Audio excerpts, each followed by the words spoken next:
La parole maintenant à Vincent Estelon, à qui nous avons demandé, alors dans un temps qui est un petit peu rétréci, mais tu peux encore intervenir dans la journée, de rebondir sur les paroles entendues ce matin et qui donc a été l'auteur de la conférence d'ouverture d'hier soir. À toi la parole, Vincent.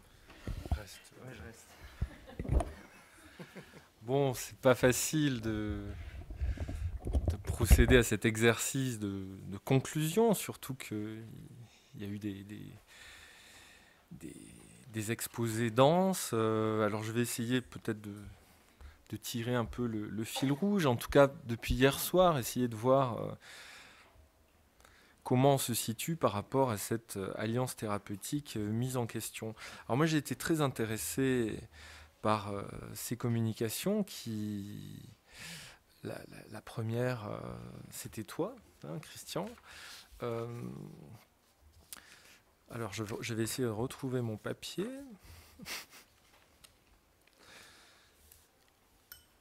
Oui, toi tu es quand même revenu sur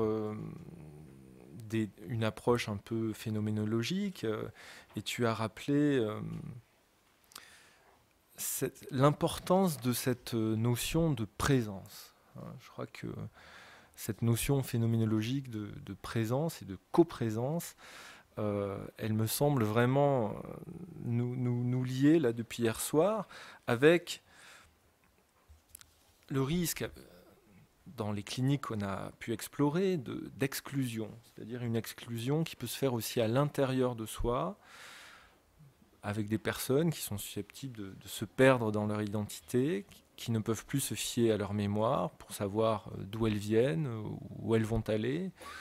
Et donc il y a cette espèce de perte d'orientation qui s'est d'ailleurs manifestée par la carte blanche, hein, des blancs, un trou, plus de représentation, perte des repères dans le temps, dans l'espace, dans le lien. Alors comment s'y retrouver, comment créer le contact avec une présence comme ça où on sent qu'il y a de la désorientation. Alors toi, tu as apporté la confiance dans ta communication. Cum fides, avec foi, il faut y croire, dans cette mise en contact de deux présences semblables mais dissemblables. J'ai été très sensible aussi à cette idée d'avoir le droit au pourquoi. Chez Pierre Corbaz, c'est-à-dire ça m'a fait penser à une situation avec une jeune femme qui pourrait être classée dans les fonctionnements limites, qui pleurait beaucoup, qui pleurait quasiment sans cesse, ça débordait. Et puis quand je lui demandais mais qu'est-ce qui se passe, etc., rien. Et puis un jour, je lui ai demandé « Mais qu'est-ce qui vous fait tant pleurer ?» Elle s'est arrêtée, net. Elle m'a dit « Cette question, je ne me la suis jamais posée. » Et moi, j'ai entendu cette question « On ne lui avait jamais posée. » C'est-à-dire, comment aussi, dans cette question du pourquoi, et je crois qu'on le retrouve dans ce soin que Marie fait avec Paul, c'est-à-dire il y a aussi cette question du pourquoi qui est posée avec peut-être lorsque quelqu'un se trouve perdu dans son identité.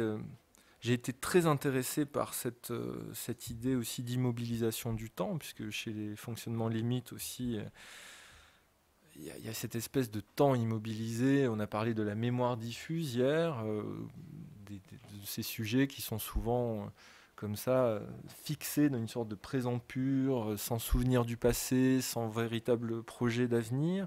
J'ai trouvé que ça s'est bien ressenti encore aujourd'hui, cette idée-là. Et puis, ça me faisait penser à la question de Nicolas de Coulon hier, qui disait, mais alors, est-ce que le thérapeute, dans ce sens-là, pourrait être un gardien de la mémoire Alors moi, j'ai peut-être la réponse que je voudrais faire à Nicolas, qui n'est plus là aujourd'hui, c'est d'imaginer que le thérapeute pourrait être une sorte de veilleur de la mémoire, pour reprendre la métaphore de la chandelle, de la mémoire d'un être, quand bien même cet être ne sait plus trop là où il se trouve. Et donc, ces histoires de présence, c'est-à-dire peut-être de l'alliance thérapeutique du côté d'une présence dans l'être là. Parfois, il n'y a plus de mots, c'est des gestes qui parlent à la place. Avec les personnes âgées, comment le fait de prendre une main, ça peut être important. Et puis, tout se passe dans cette espèce d'échange. Donc, écoutez, je vous remercie de la richesse de ces communications. Je ne sais pas quoi ajouter de plus.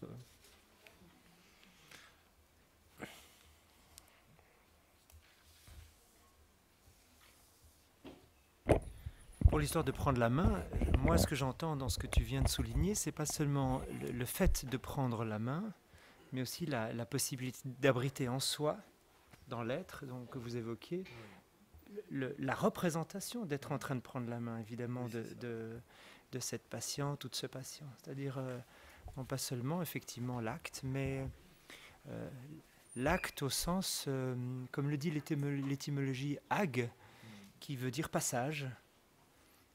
Passage en soi de cette possibilité de contact.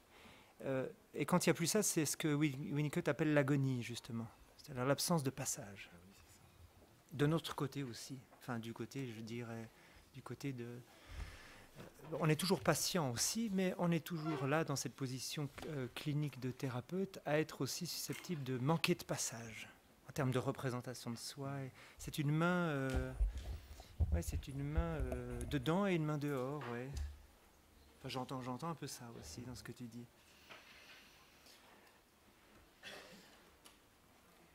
On s'arrête, c'est 12h30, c'est pas mal. On arrive au moins pour la pause de midi à s'arrêter bien à l'heure.